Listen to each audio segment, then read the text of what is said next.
Students, welcome to class 11th। और आज हम अपना थर्ड चैप्टर 3 महाद्वीपों में फैला हुआ साम्राज्य, इसको हम कंटिन्यू करेंगे। 3 महाद्वीपों में फैले हुए साम्राज्य से मतलब है रोम साम्राज्य के विषय में हम पढ़ रहे हैं।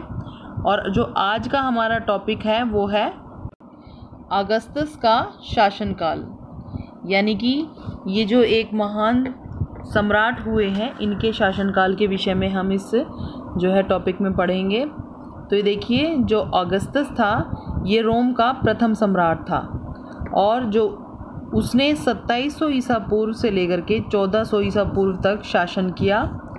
और अगस्तस का जो शासनकाल है वो शांति के लिए याद किया जाता था, क्योंकि इस शांति का आगमन दशकों तक चले आंतरिक संघर्ष, यानी जो इन्होंने आसानी से इन्हें शासन जो है सम्राट का जो पद है वो प्राप्त नहीं हुआ था।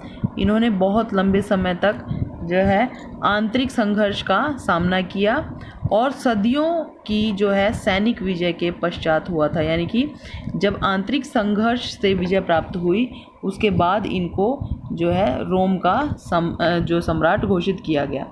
इसके बाद हमारा नेक्स्ट टॉपिक है गृह युद्ध।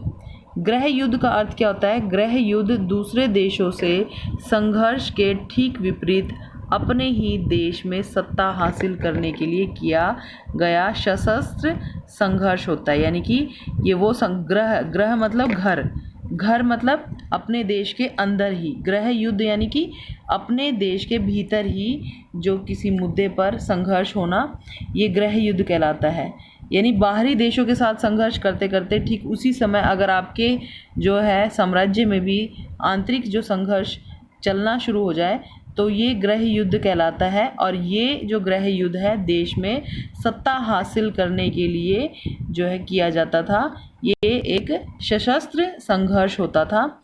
इसके बाद हमारा नेक्स्ट टॉपिक है रोम साम्राज्य का फैलाव।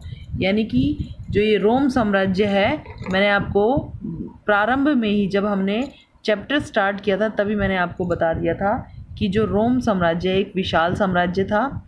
ये 3 महाद्वीपों में फैला हुआ साम्राज्य था। ये 3 महत्वपूर्ण महाद्वीप कौन कौन से थे? यूरोप, एशिया और अफ्रीका।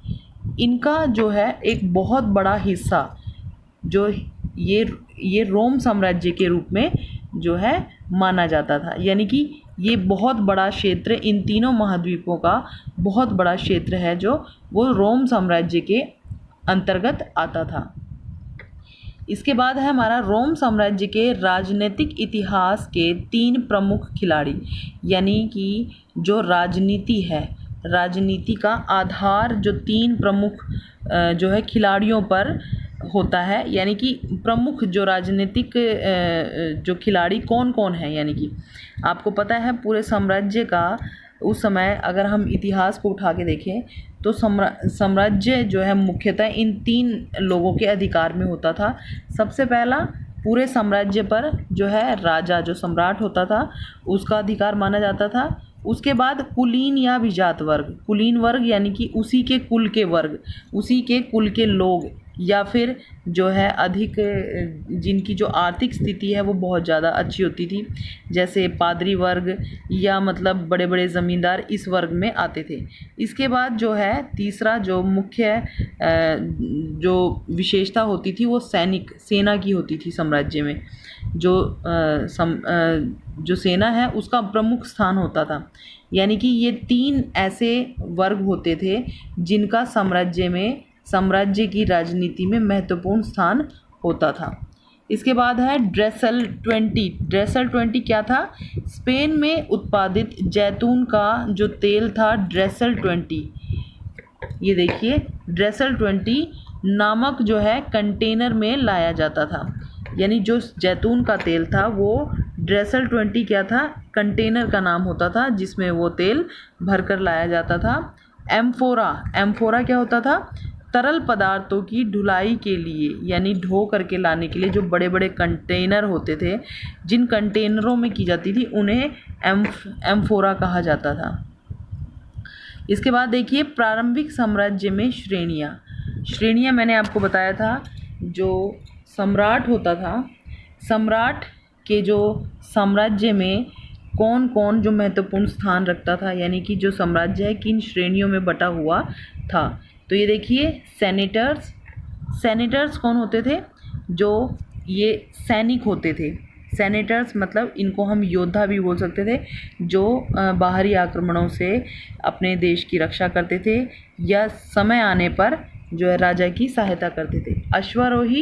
अश्वारोही वो सेना होती थी जो मतलब अश्वों पर चलती थी, यानी कि युद्ध के समय भी ये मतलब अश्व पर ही युद्ध करते थे।